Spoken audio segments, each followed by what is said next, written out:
was at this year's World Economic Forum meeting because I have learned from vast experience that there just simply is no substitute for being there. At their core, the World Economic Forum is about population control. They want to reduce the global population. And so I decided I needed to be there. I wanted to mingle among these people. I wanted to see what those people are about. Who are they? And because they just assume that I'm a WEFer like everybody else, they talk quite openly. They never say things, they never use words like, say, kill. Ladies and gentlemen, I've read Klaus Schwab's books. The carbon they want to reduce is you. You're the carbon they want to reduce. I will once again be attending this year's World Economic Forum in Davos, Switzerland. Now, you may ask, what is the World Economic Forum? Well, it was founded by the infamous Klaus Schwab, the German engineer, in 1971. And since that time, he has been the sole chairman of the World Economic Forum. It's a place where heads of state gather. It is the global center of corporate fascism. It's some of the policies that you see affecting the West in a big way on everything from the environment to your own personal freedoms to digital tracking. Aujourd'hui, au bout de ça, on parle de plus qu'on pourra s'implanter. Ce sera quand ça? Certainement dans les 10 années à venir, pour des travaux manuels qui peut vraiment être un partenaire intellectuel de vous. You name it, it's coming out of the World Economic Forum.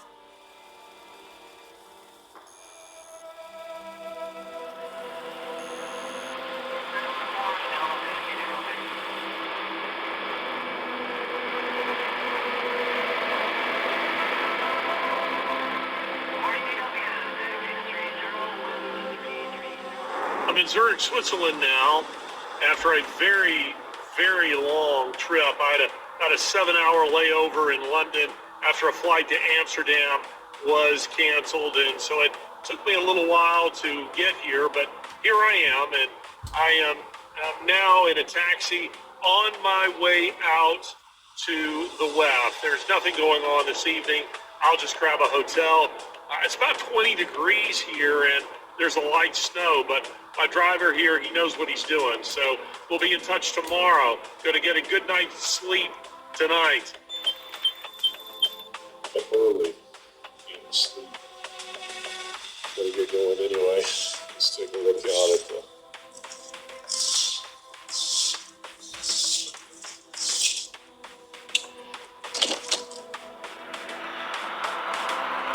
So here we are in Switzerland, out the window of my hotel here, and you catch these trains here. You take them up to Davos, and not that far away.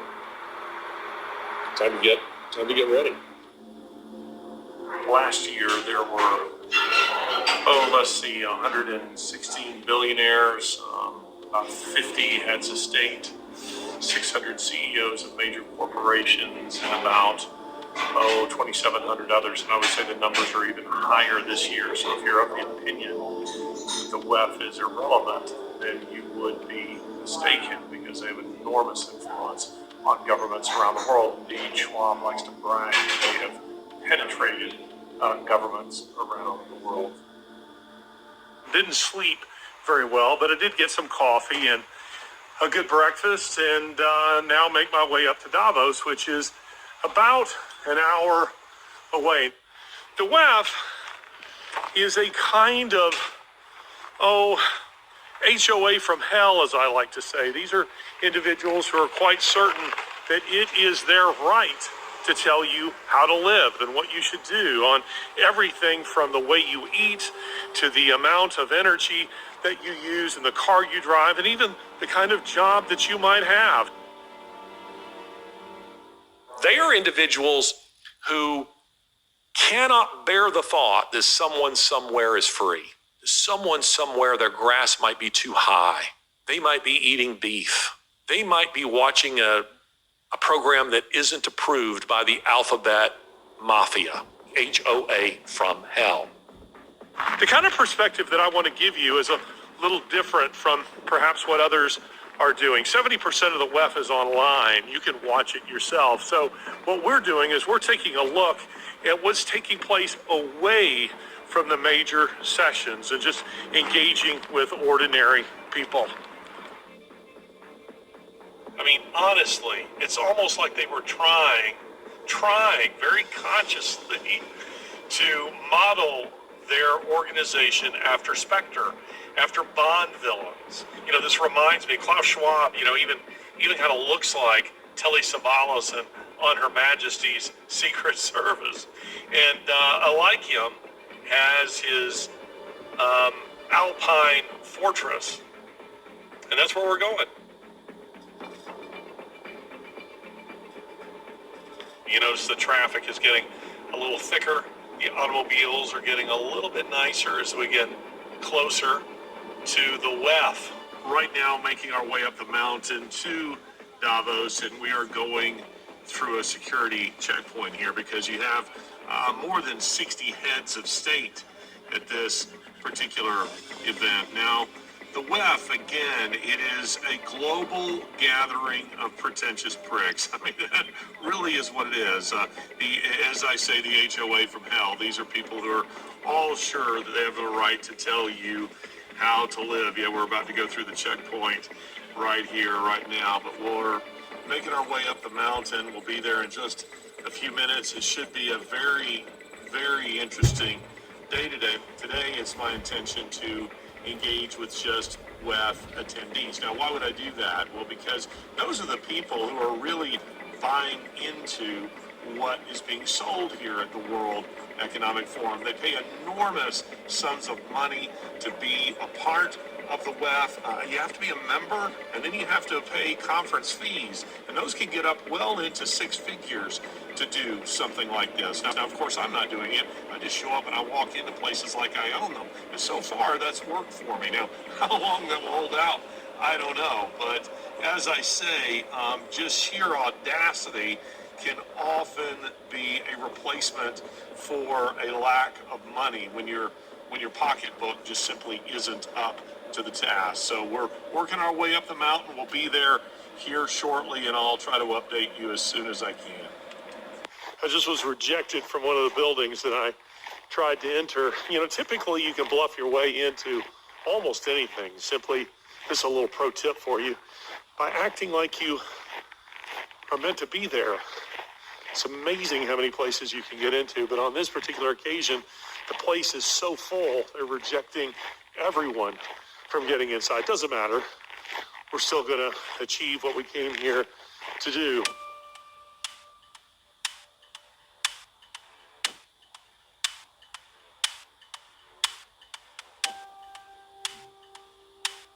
Well, it turned out that was a great blessing in disguise because I walked straight out of that meeting, basically, maybe a soccer field away and into another building where the former Prime Minister of Portugal, the former Prime Minister of the UK, Theresa May, the CEO of Hewlett-Packard, and Her Royal Highness Princess Eugenie were giving a presentation on human trafficking. So I just went straight in.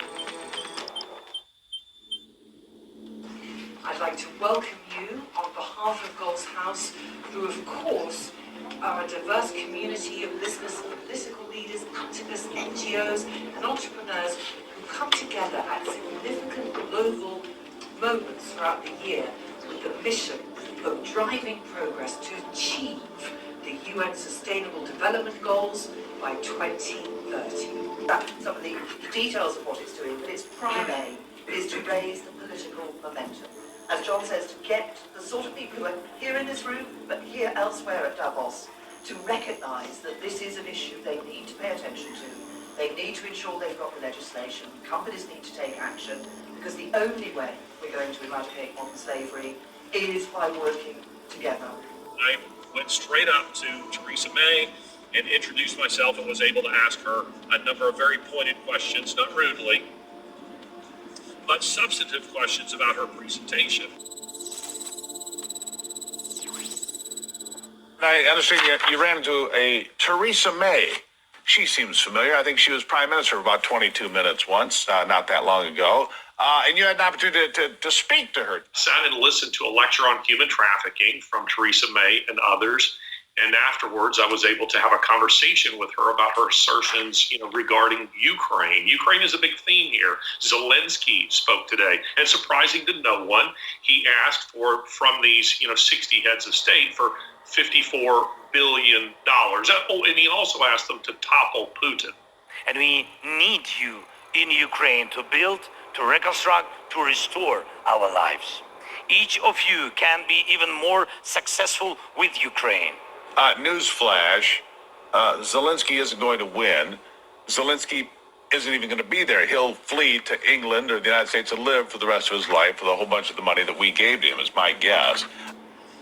Now, something I would want you to understand about the WEF that you probably don't get when you are at home is that it feels to me kind of like one of those conferences seminars that you were required by your employer to go to, some kind of continued education, nonsense, or a United Way meeting, or perhaps just a bad church. I mean, there's all these lofty platitudes and warm, fuzzy words that they throw around, and this year's theme is rebuilding trust, which itself is kind of curious, given the fact that it was the World Economic Forum's attendees, their members, those people who are at the very top, who violated our trust in the first place.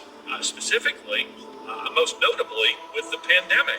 And yet here they are, the ones who present themselves as the guardians of trust. We must rebuild trust, and that's actually the theme of our meeting. We have to rebuild trust. Trust in our future, trust in our capacity to overcome challenges, and most importantly, trust in each other.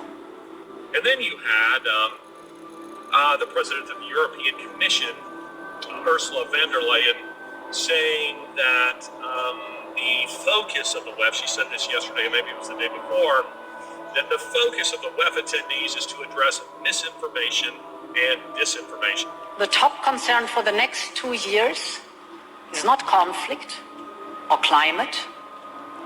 It is disinformation and misinformation. She went on to say that that's more important to them than the environment, than war, than hunger, than agriculture.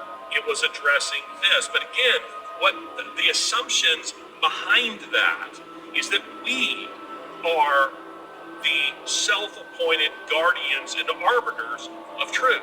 The left has sort of been emphasizing the notion that truth is relative, that you cannot assert absolute truths. And yet suddenly that relativism of the past several decades appears to be chucked out the window, and the left is now asserting that this is true, basically what we say is true, what they say is true, and any rival view is either misinformation or disinformation. Yeah, exactly, Dinesh. I think they still are in the business of relativizing truth, all truth, except those that are important to them. So the result is that they've recreated, in a sense, the Roman pantheon. You can believe what you want to believe. Hey, we'll put your gods in our God Hall of Fame. Yeah, you can worship that too. They want to relativize everything, but everyone must worship the state. That is to say, the super state that they would create, the globalist vision which they have cast for themselves.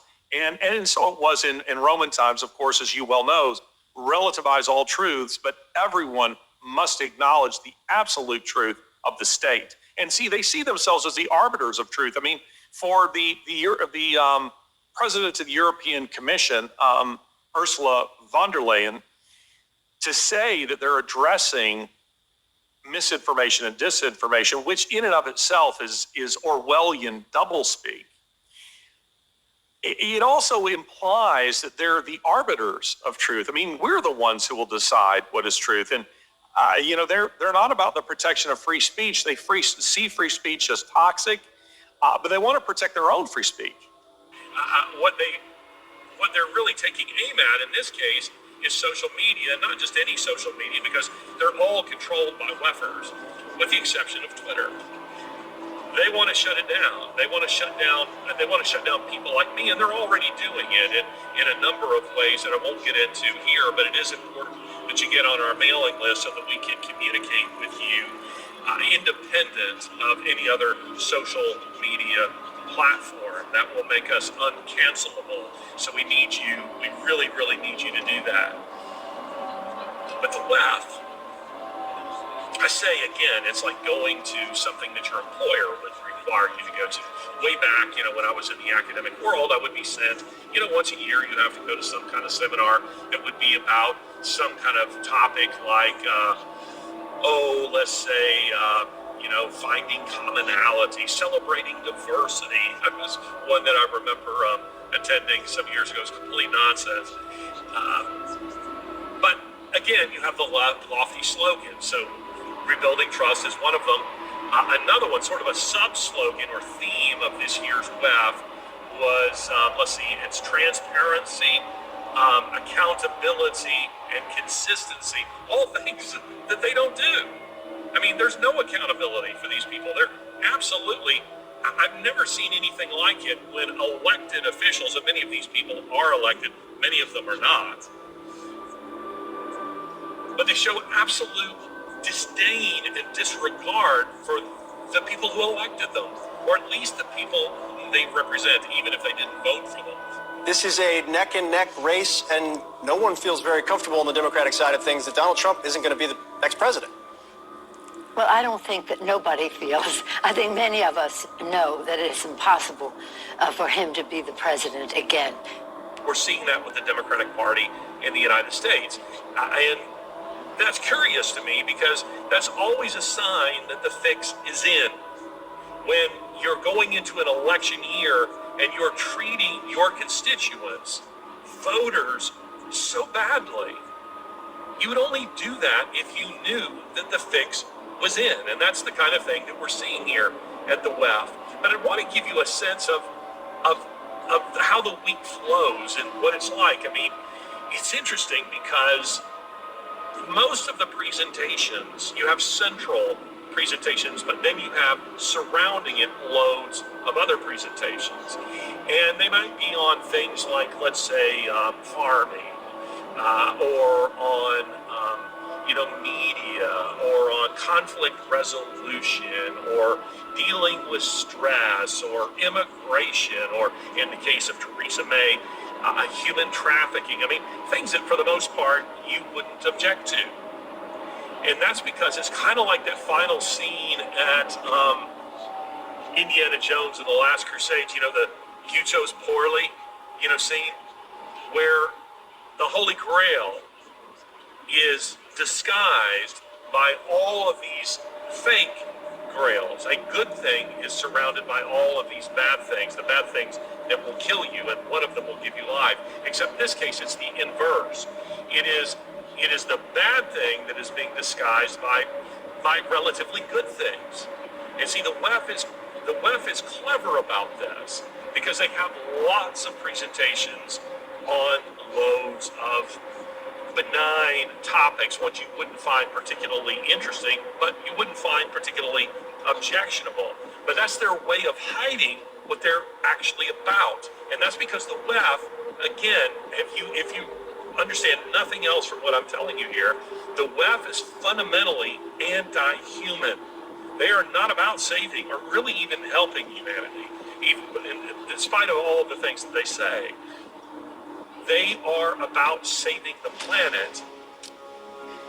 Depopulation. Does that sound like some sort of wild conspiracy theory to you?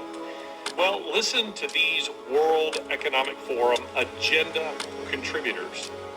So in the session we just attended here at the Economic Forum, I think there was a sense of relief, actually, in your frankness. You brought up some issues that others are reluctant to bring up. Always. All the religious groups are against me because I'm talking about population. They want more souls. I want less on the planet.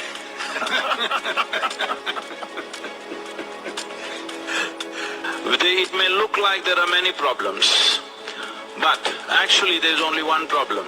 We are nice, but we're just too many. This we need to understand. Believe me, it is much easier to control human population than human aspirations. You cannot control human aspirations. You can easily control human population if everybody is focused on that. The nations, the religions of the world, various community leaders, everybody, if they are focused on seeing how to bring down the population of this planet, human population, so that other populations can live. You have some thoughts about population as a driver beneath all of these things that we're talking about. What should be done about population? For a long time, it was considered politically incorrect to even mention it. And most of the big conservation organizations refused to mention it. But I always thought, I mean, you see what happens. In the old days, there were cultures in a lot of these indigenous people, and you had lots of children because they looked after you in your old age, and you shared out the land. But now it's different, and they know it's different. And that's why there were bare hills all around Gombe. So we've introduced in our program, we've introduced family planning, so welcomed by the people because they know that things are different. And of course, this administration is cutting family planning around the developing world, which is terrifying to me. And so if you approach family planning right, it's something that's very, very important. And when it was considered politically incorrect to mention it, and I was determined to mention it, I decided to call it voluntary population optimization. So by the time people worked it out. And research shows educating girls is one of the smartest things. I meant to say that, yes, indeed. Women's education, empowering women, and scholarships to keep girls in school beyond puberty. Family size then tends to drop worldwide.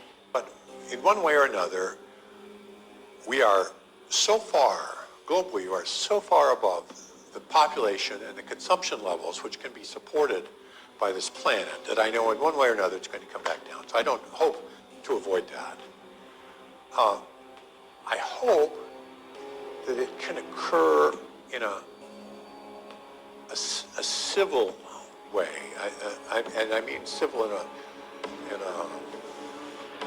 special way, peaceful. Marxo-fascism.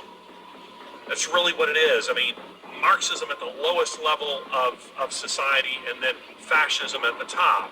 Meaning at the bottom, there's a kind of, you will own nothing and you will be happy. And then at the top, where you have individuals who have strictly regimented the economy and companies and corporations for warfare against the common man. That's what ESG is. That's what we're seeing in ESG. It is pulling in all the reins of various companies, from Disney all the way over to, say, Coca-Cola or anything in Hollywood, universities, you name it, so that they are all in the hands. The reins of these companies are all in the hands of globalists, and they do their bidding, and their bidding is to make war on the anti-globalists, people like me. Now, yesterday, and probably you, yesterday, the headliner was Javier Milei, who is the new president of Argentina, and I should say just a little bit about that, because people are wondering, well, first of all, why would he go? Well, if you get the invite to go and speak to these elitist pricks, I would urge you to go. You definitely should go. Try to get in front of them. Give them a piece of your mind, and that's exactly what he did. And of course, we are all eager to listen to you. And again, a very cordial welcome to the World Economic Forum.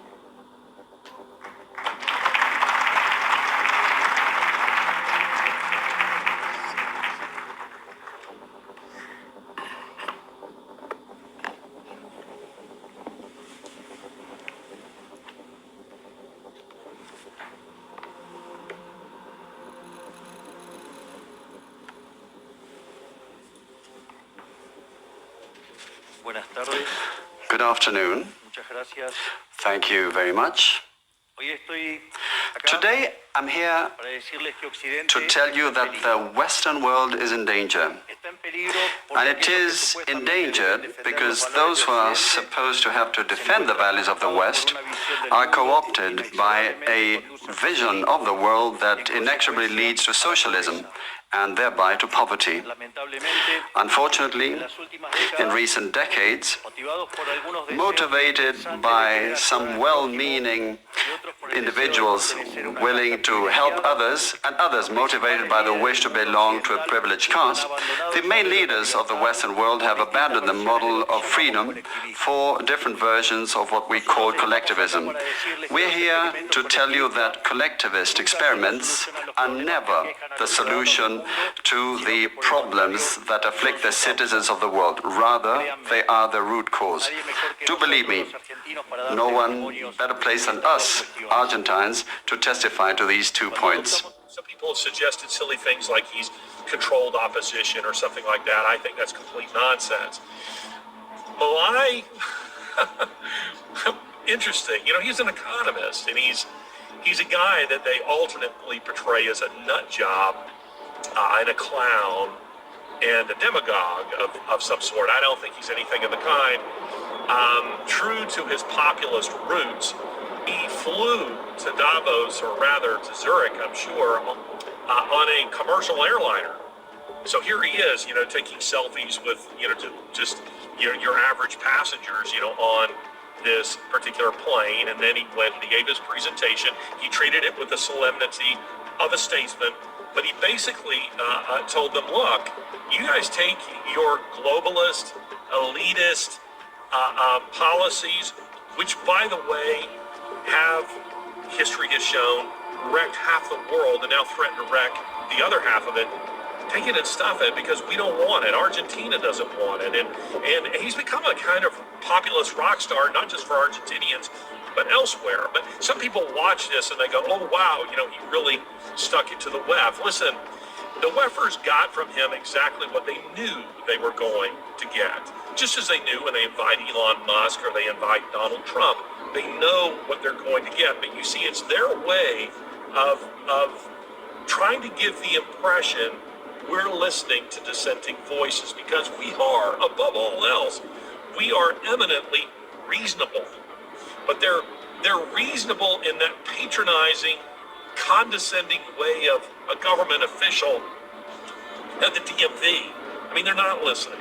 If that's point number 2. If you get nothing else from what I say here, the WEF is fundamentally anti-human, and secondly, they are listening to no one but to each other, which is to say that they're just simply, you know, in kind of a vacuum.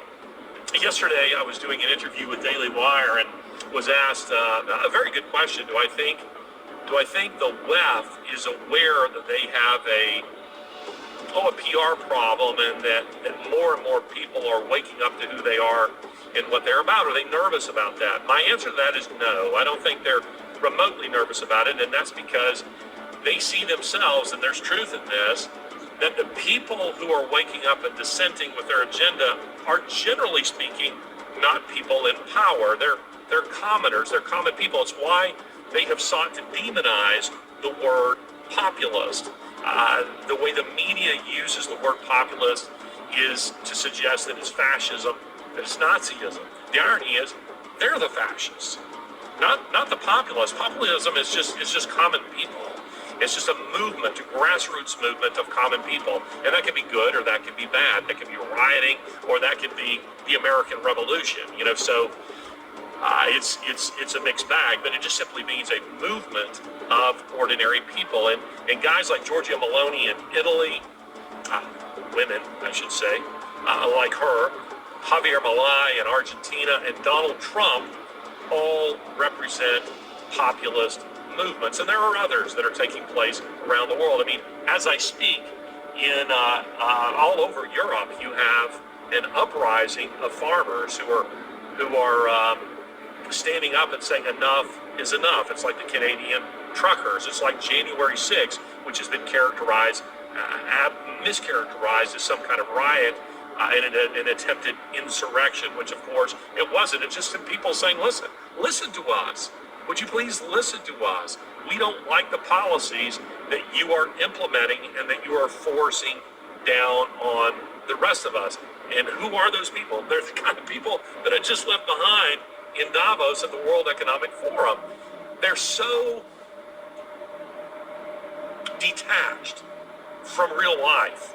They do not know what life is like for ordinary people. Many of them have been in government, like John Kerry, for decades.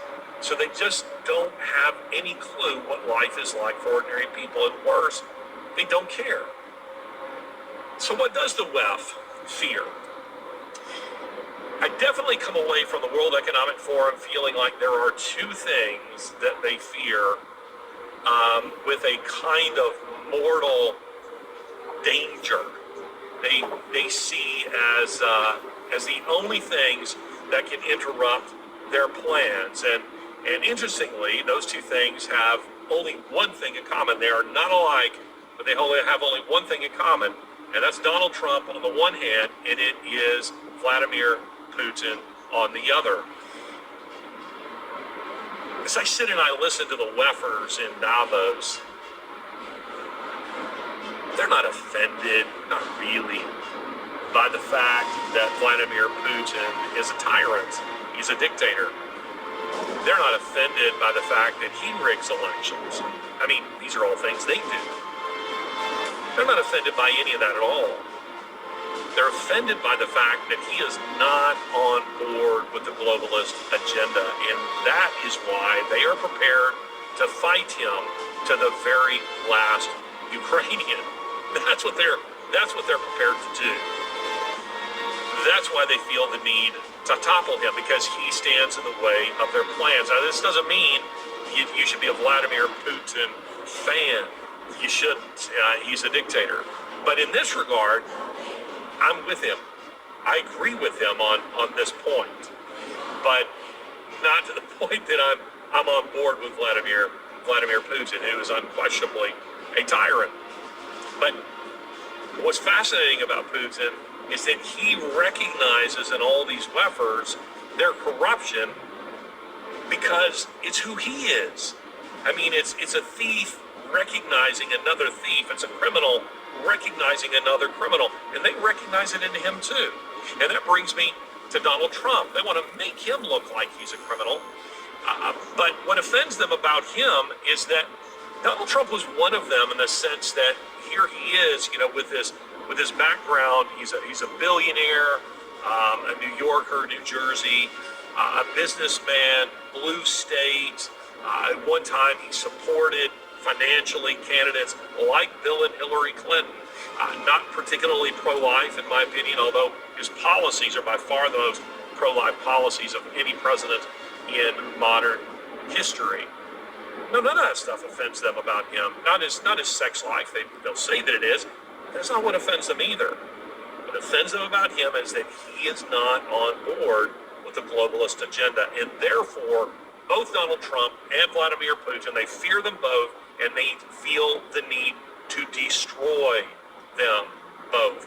That is what's going on. But at the WEF, because they are reasonable above all things, they would happily give a session, the stage, to a Donald Trump very briefly, and to a Javier Milei and a Giorgia Meloni, to people like this, to show just how reasonable they are. So next time I check in with you, maybe at the airport, probably will be in London, where I'm hoping it's a much better hotel. I basically stayed in a motel here, door open to the outside. The walls were very thin. I could hear everything that was going on next to me, and I'm sure, if nothing else exposed me as a kind of mole at the WEF, it was the fact that I had to do most of my interviews, my television interviews, from my hotel room, because there was nowhere else really for me to do it. And because the walls are thin, I'm sure there were people listening to absolutely everything that I was saying. Just a few thoughts for you as I reflect on my time at the forum. There are a few things you can only get from the experience by being there. I've always found there's no substitute for actually being in a place. As you know, if you go to a sporting event or concert, the experience is very different than if you were watching it online or just listening to it on your iPod. Well, in the case of the World Economic Forum, one of the things that you certainly cannot get from watching it online is the fact that the forum has a kind of quality that, to me, and some will say that this is an extreme comparison, but you have to be there, that to me feels a little bit what I imagine the Nazi rallies in Nuremberg must have felt like in the 1930s. I mean, it has the same kind of, worshipful neo-pagan ethos. You know, doing my interview with Dinesh D'Souza, he was asking me, what is the ethos like?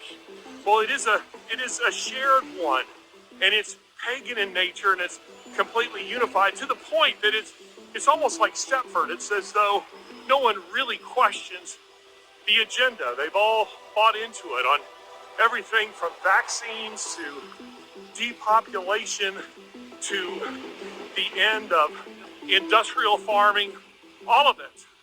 And I find that very unsettling, because there needs to be people who are asking the hard questions and who are very seriously evaluating what's going on there. And it feels to me like almost no one really is. Now, I should say that there are others there, like, say, Rebel News, and I really appreciate their work. Now, their approach is exactly the opposite of mine. They want to make their presence felt as strongly as possible at the forum. Their harassment of John Kerry was just simply awesome. I loved it. Now, for my own part, I want to go essentially unnoticed at the forum. Excuse me, ladies. And to move really unseen among them, that I might really question the agenda. But that's not an easy thing to do at a place like Davos. Running across Piccadilly. Those are just some thoughts for you about the World Economic Forum and the experience of actually being in that place.